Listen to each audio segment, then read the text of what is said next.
So we have another fan comment from Eric Weinstein on Facebook. I can tell he is struggling with all of this. It says, time to sell.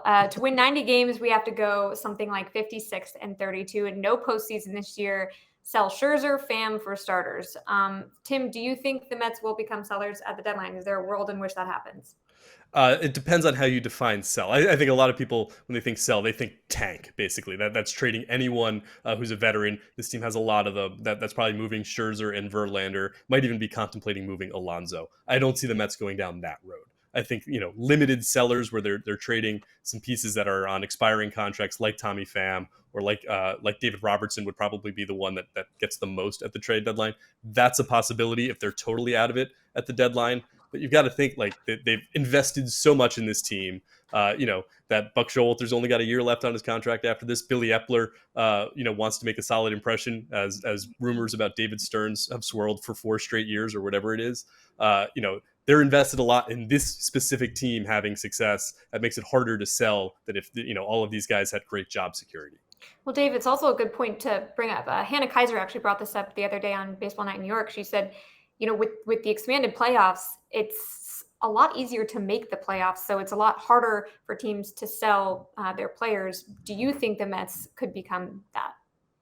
Well, I mean, that's a good point that Hannah made. And I think I just looked at a stat the other day. I think you have maybe 23 of the 30 teams within like 5.5 games of a playoff spot.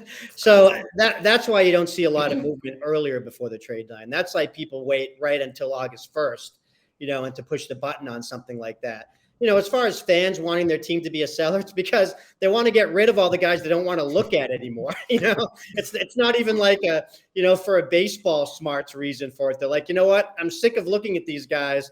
I want to get rid of, Scherzer or Verlander or, you name it, Vogelback, whoever. But I don't see that. Like Tim said, I mean, there's way too much invested in this team.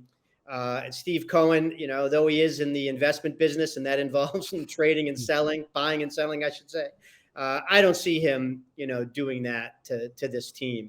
And again, a lot of the pieces are very high priced, underperforming players. You don't really find markets for that at the deadline. I mean, the deadline is a time to find a lot of bullpen help and maybe a good bat to get you through, which the Mets took a lot of criticism for not finding at the deadline last year.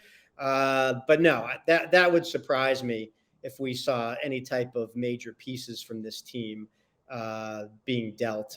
I just think that they want to forge ahead. I think they'll look to improve the team at the deadline. And I don't think, as much as they faded recently, and the numbers aren't good, being 14 out and 6.5 out of the wild card.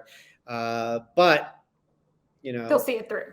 Well, it just selling at the deadline and saying the season's over.